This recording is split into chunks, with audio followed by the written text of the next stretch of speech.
Assalamualaikum warahmatullahi wabarakatuh. Baik, halo teman-teman semuanya. Selamat datang di podcast kelompok 9. Nah, pada hari ini insyaallah kami akan membahas tentang kebiasaan-kebiasaan yang sering kita alami seperti di kampus ataupun di organisasi ataupun di dunia pekerjaan. Yang sering kita anggap sepele nih. Baik, di sini saya tidak hanya sendiri. Saya bersama teman-teman hebat saya. Ada Kak Ulfa, ada Tri Amalia, ada Ibu Raihan. Mereka di sini orang-orang hebat nih yang kuliah di Universitas Muhammadiyah Riau. Bolehlah sedikit kita buka sesi ini dengan perkenalan dulu sedikit nih dari Kak Ulfa nih. Beliau kita pengen tahu kan apa keseharian beliau sebenarnya di Universitas Muhammadiyah. Boleh? Oke, kenalin nama aku Sudah Nova Mendaris. Biasa dipanggil Apau dari manajemen 5. Jadi aku di Universitas Muhammadiyah Riau ini ikut organisasi Cuma Para kegiatan organisasi ke alam gitu. Boleh? Aku Triamania Agnes dari manajemen 2. Aku bisa dibilang kupu-kupu, mahasiswa kupu-kupu, kuliah pulang. Nggak ada spesial. Baik bro. Baik, saya Ibnu Raihan yang biasa dipanggil dengan Ibnu. Sama seperti kakak pribadi, saya ini mahasiswa kupu juga. Habis kelas langsung pulang, tidak ada kegiatan di area kampus atau lain-lainnya. Tapi Kak Tri sama Mbak Ibnu nih, selain kan kupu-kupu nih di kampus nih, di luar ada kegiatan nggak sih? Kayak kerja gitu atau apa gitu?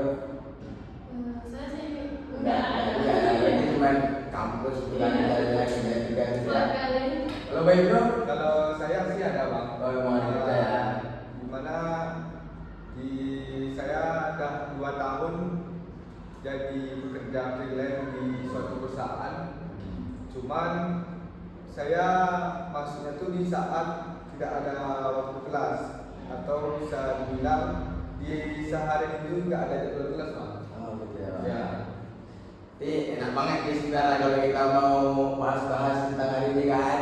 Ada Kak Ulfa juga yang aktif di organisasi. Boleh juga kita minta pendapat dari Kak Tri ini yang mahasiswa, memang mahasiswa betulan nih di Universitas Muhammadiyah Riau. Ada juga Pak Ibnu kan, seorang mahasiswa dan juga pekerja yang di luar kan. Mungkin aku mau mulai dari kondisi yang sering banget kita alami ataupun di organisasi tadi, di kerja kelompok. Biasanya selalu ada orang yang lebih aktif ataupun lebih peduli dan lebih sering inisiatif nih. Menurut kalian kenapa sih pola yang tadi ini bisa terjadi gitu? Boleh dari siapa dulu? Dari itu nih. Misalnya abang di dunia pekerjaan nih kan. Biasanya kan kita kan pasti ada job nih bang. Kita pasti beli job nih kan.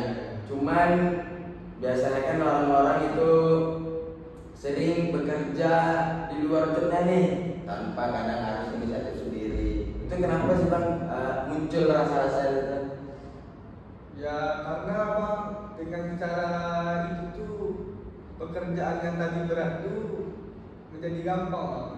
Sama seperti saya bekerja di perusahaan tempat saya bekerja itu kan, di mana saya kan sebagai guru nih bang. Kadang penjemputan barang dari suatu tempat ke tempat, lalu nanti punya balik ke gudang lagi. Di situ saya kan ada bagian-bagiannya, yang biasanya saya sopir sekalian bongkar pasang barang. Di sisi lain masih ada juga rekan-rekan yang lain di bagian masing-masing. Cuman karena dia kawan saya tadi itu pekerjaan sudah selesai, ya ada inisiatif membantu saya agar semakin cepat pekerjaan saya itu. Gitu bang ya. Ya. Itulah enaknya kalau misalnya teman-teman tuh punya inisiatif sendiri kalau di kerjaan lo ya. Punya apa? OCD yang bagus kan. Nah, boleh dari Kak Tri nih sana. Dari sana kan mahasiswa biasa, karena mahasiswa kebetulan nih, pernah lagi kerja, kelompok atau apa gitu. Kalau aku sih di kelas sih kadang kalau dosen kan lagi ini dosen sebelum dosen datang ada teman yang inisiatif kayak hidupin apa Alat ini ya, fokus. ya hidupin fokus tanpa disuruh dosen menghapus papan tulis tanpa disuruh sama dosen. Jadi kalau dosen masuk tuh kayak moodnya udah bagus aja gitu, nggak ini kayak ya diterima gitu di kelas gitu. Maksudnya dosen masuk udah Iya, kayaknya siap. ada gitu, udah siap semua untuk Jadi masuk moodnya belajar. bagus aja gitu, Oke. enak belajarnya gitu. Betul. Dari Orpa nih. Kalau aku sih dari pandangan agak berbeda ya. Ini kan kita di kayak di organisasi ya. Ya.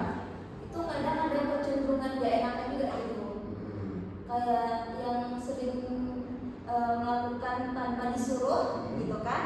Tapi kadang kewajiban kita itu jadi tanggung jawab jadinya. Nah, gitu. Tanggung jawab sendiri. Ah, Sama gitu. iya kan? Tapi lama-kelamaan itu bakal jadi yang disuruh terus-menerus gitu. Misalnya nih kan Kak, kalau dari riwayat kakak kan anak kepala nih, sering ke alam gitu kan. Rasa kakak nih, penting gak sih OCD ini memang dalam diri seseorang gitu? Itu sangat penting sih, soalnya kan kadang kita nih udah ngelakuin satu plan, misalnya plan A, tapi ada perubahan nih di plannya, jadi kita pindah ke plan B. Terkadang ada nih yang nggak tahu, tapi sama sekali nggak ada pemberitahuan. Nah, ada inisiatif dari seorang untuk memberitahu nih, Kak, kita udah pindah di plan B, jadi di lapangan itu nggak lihat gitu. Betul. Dari Kak Tri nih, penting banget nggak sih OCD ini sebenarnya? Penting juga, sangat penting malah. Tapi ditekankan lagi ini bukan kewajiban resmi kita. Jadi kalau melakukannya itu bukan karena paksaan, tapi karena inisiatif diri aja. Jadi kalau kita nggak ngelakuin itu tuh bukan misal apa namanya? Kalau kita nggak ngelakuin itu kita nggak bersalah. Ya, gitu. kayak Tapi sebenarnya kayak kalau kita nggak ngelakuin nggak bersalah, tapi kita kayak ada rasa iya, ini ya. karena kita udah kayak ngerasa oh kenapa nggak aku bantuin gitu kan, dia kesusahan gitu.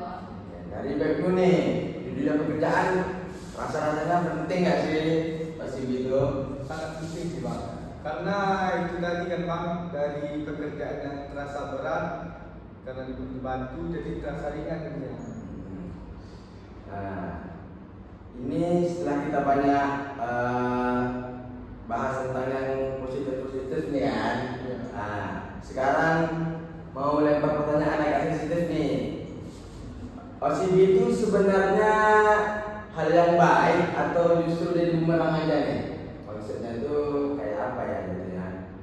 Kayak kita sering inisiatif nih, cuman kan pasti kadang kita sering inisiatif kan kadang capek gitu, agak lemah gitu. Nah, itu gimana ya? Kalau menurut aku sih OCD-nya harus dikasih batas juga, karena gimana ya? Karena kalau orang sering dibantu kadang keenakan Ya. habis itu Kayak udah bakal mikir pasti kan udah ada Iya. si dia yang sering gitu kan. ngapain ini lagi ya, nanti bakal dibantu juga kok gitu. Makanya kita kasih batasan juga gitu. Misalnya nih bagi dulu nih misalnya di tempat kerja gitu kan. Karena baik dulu sering nih, karena inisiatif baik dulu sering kan misalnya membantu orang, apalagi pekerjaan baik dulu misalnya sering cepat selesai nih. Iya. Cuman kan karena baik dulu sering bantu, jadi orang yang di job itu males nih misalnya. Iya. Jadi Baik itu, gimana sih Baik itu cara menanggapi orang tersebut gitu? Kalau saya sih bang, kalau dia udah nampak saya sering bantu dia kan, jadi kan pekerjaan dia tadi kan cepat selesai. Jadi kan dia otomatis kalau saya keseringan membantu dia, saya nanti bang di situ bisa menilai ya bang. Kalau dia karena keseringan saya bantu dia, akhirnya dia malas-malasan, di situ nanti jadinya saya akan kurang membantu dia lagi, agar dia tahu diri juga bagi dia tadi bang. Kadang banyak orang yang dibantu kan Ya. lupa kan, lupa diri dia, udah capek, mending orang itu aja yang kerjain gitu. Makanya harus ada batasan. Kasih batasan juga ya. Misalnya kalau dari kawan lupa nih di organisasi sana, gimana tuh? OSIP ini kan kayak komunikasi ya. Nah, jadi kayak kita masih tahu tentang kayak perubahan, terus ada deadline yang bakal datang, kegiatan yang akan datang gitu. Jadi itu kayak efek yang berkelanjutan gitu jadinya gitu. Jadi kalau nggak kita beritahu, kita mikir tuh Belum ngasih tahu. ya, Lalai ya. ya. Jadi hancur deh gitu. Kak Tri nih yang sering apa kayak ya tugas-tugas nih kan kita di kampus banyak kerja kelompok gitu kan pasti di dalam kelompok tuh ada yang malas kerjain gitu kan yang kayak udahlah nanti pasti ada juga yang selesai.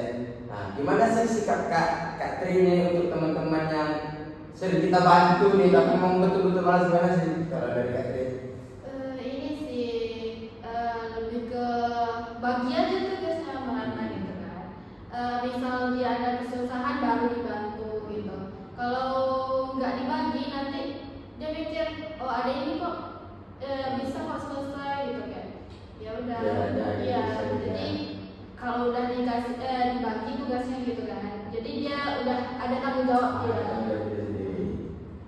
Misalnya nih dari kakak misalnya kan atau abang kayak nih seperti tadi kan kita ada juga memberi batasan nih sewaktu-waktu misalnya memang tanggung jawab yang sudah diberi itu nggak diselesaikan nih sama teman-teman misalnya cuman misalnya abang atau kakak aja nih kalau misalnya mau gerak nih ini barangnya nggak selesai nih gimana tuh?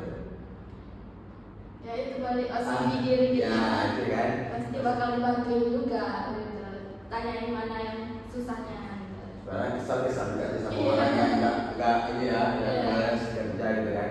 Ya memang sebenarnya kita inginkan kan OSIP yang kita berikan itu kan bukan hanya beban untuk diri kita juga nanti kan, tapi sebenarnya untuk meringankan. Cuman ini juga biar teman-teman yang lain juga merasakan keringanan nih gitu kan.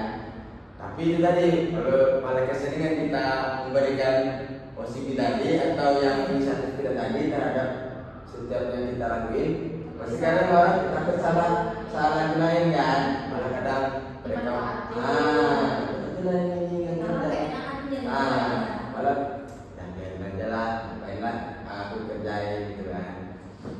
Ini dia nih OSIP. Apalagi ya? Apalagi sebenarnya yang harus kita bahas nih.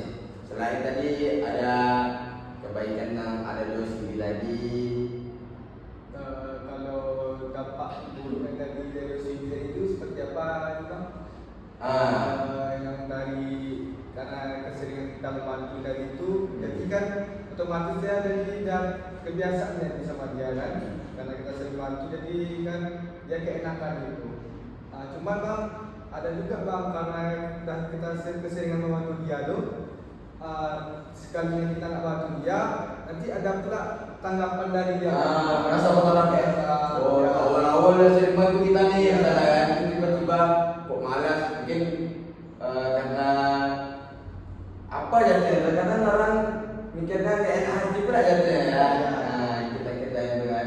Tapi ada enaknya juga nanti pas kita butuh bantuan ya kalau ada kesadaran dari Ya. orang temannya gitu kan kita dimudahin juga dibantu juga jadi kita bisa jadi panutan gitu.